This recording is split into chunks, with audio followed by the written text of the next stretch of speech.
എന്റെ എല്ലാ പ്രിയപ്പെട്ട കൂട്ടുകാർക്കും പുതിയൊരു വീഡിയോയിലേക്ക് സ്വാഗതം. ഞാനിന്ന് വന്നിരിക്കുന്നത് ഒരു ചെമ്മീൻ ഫ്രൈയുടെ വീഡിയോ ആയിട്ടാണ്. ഇത് സാധാരണ ചെമ്മീൻ ഫ്രൈ അല്ല, ഇത് ഐറ്റം വേറെയാണ്. ഒരു കിടുക്കാച്ചി ചെമ്മീൻ ഫ്രൈ. നമുക്കൊന്ന് വീഡിയോ ഒന്ന് കണ്ടുപോകാം. എനിക്കൊരു 9 കാരച്ചെമ്മീൻ ഇവിടെ കിട്ടിയിട്ടുണ്ട്. ഇത് നല്ലവണ്ണം കഴുകി അതിന്റെ കുടലൊക്കെ കളഞ്ഞ് വൃത്തിയാക്കി എടുത്തിട്ടുണ്ട്. ഇനി ഇതിലേക്ക് വേണ്ടുന്ന ചേരുവകൾ എന്തൊക്കെയാണെന്ന് നമുക്കൊന്ന് നോക്കാം. ഇതിലേക്ക് വേണ്ടുന്ന ചേരുവകളെല്ലാം കൂടി നമുക്കൊരു മിക്സഡ് ജാറിലേക്ക് ഇട്ട് കൊടുക്കാം.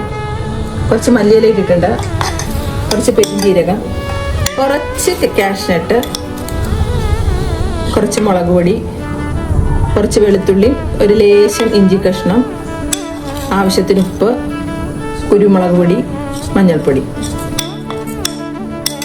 ലേശം വെളിച്ചെണ്ണ, കുറച്ച് വിനാഗിരി. ഇനി നമുക്ക് ഇവയെല്ലാം കൂടി മിക്സഡ് ജാറിലിട്ടൊന്ന് അടിച്ചെടുത്തോണ്ട് വരാം. നമ്മുടെ മസാല ഇവിടെ റെഡി ആയിട്ടുണ്ട്. ഇനി ഈ മസാല എല്ലാം കൂടെ നമുക്ക് ചെമ്മീനിലേക്ക് ചേർത്ത് ഒന്ന് റെഡിയാക്കി എടുക്കാം.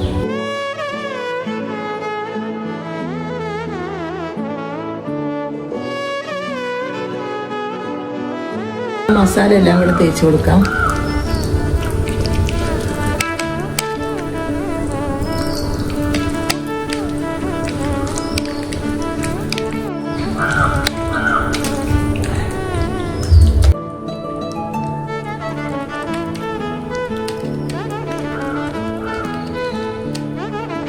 ഇത് നോക്കിയേ, എന്താ ഭംഗിയെന്ന് നോക്കിയാൽ നമ്മുടെ ചെമ്മീൻ ഇവിടെ മസാലയിലൊക്കെ കുളിച്ച് കുട്ടപ്പനായിട്ട് ഇരിക്കുകയാണ്.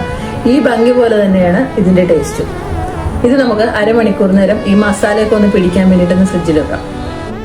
ചെമ്മീൻ നല്ല മസാലയൊക്കെ പിടിച്ച് നല്ല സെറ്റ് ആയിട്ട് വന്നിട്ടുണ്ട്. ഇനി നമുക്ക് ഇവനെ ഒന്ന് വറുത്തെടുക്കാം.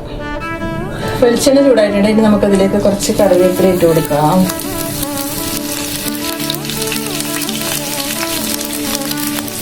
ഇനി നമ്മുടെ ചെമ്മീൻ ഇതിലേക്ക് ഇട്ട് കൊടുക്കാം.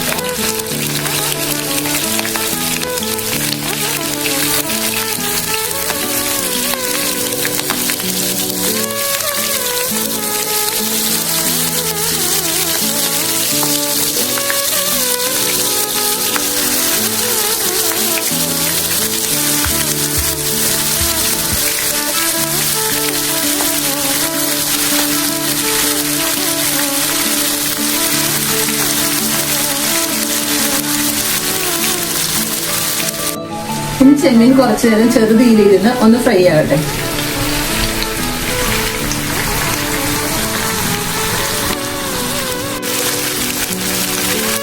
നമ്മുടെ ചെമ്മീൻ ഇവിടെ ഒരു സൈഡ് വന്നിട്ടുണ്ട്. ഇനി നമുക്കൊന്ന് തിരിച്ചിട്ട് കൊടുക്കാം.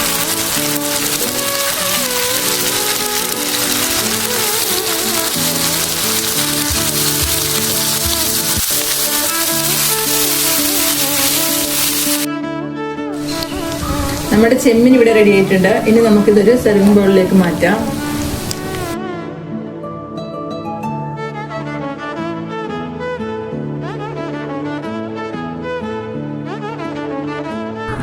നമ്മുടെ കിടുക്കാച്ചി ചെമ്മീൻ ഫ്രൈ ഇവിടെ റെഡി ആയിട്ടുണ്ട്. ഇതിന്റെ ഭംഗി പോലെ തന്നെയാണ് ഇതിന്റെ ടേസ്റ്റ്. ഇതിന്റെ ടേസ്റ്റ് അറിയണമെങ്കിൽ നിങ്ങൾ തന്നെ ഇത് ഉണ്ടാക്കി നോക്കിയാലേ പറ്റുള്ളൂ. പിന്നെ ഇത് നിങ്ങൾ ഉണ്ടാക്കുകയാണെങ്കിൽ ഇതിൽ ചെറിയൊരു ടിപ്പ് ഞാൻ പറഞ്ഞുതരാം. ആ ടിപ്പ് എന്താണെന്ന് വെച്ചാൽ, നമ്മൾ മസാല കൂട്ട് ഇറക്കുമ്പോഴേക്കും ഒരു 5-6 കശുവണ്ടി കൂടി വറുത്ത് ഇതിനകത്ത് ചേർക്കുന്നുണ്ട്. ഇതൊരു അപാര ടേസ്റ്റ് ആയിരിക്കും. ഇത് ഈ മസാല മതി ഈ ചോറുണ്ണാനായിട്ട്, വേറെ ഒരു കറി വേണ്ട.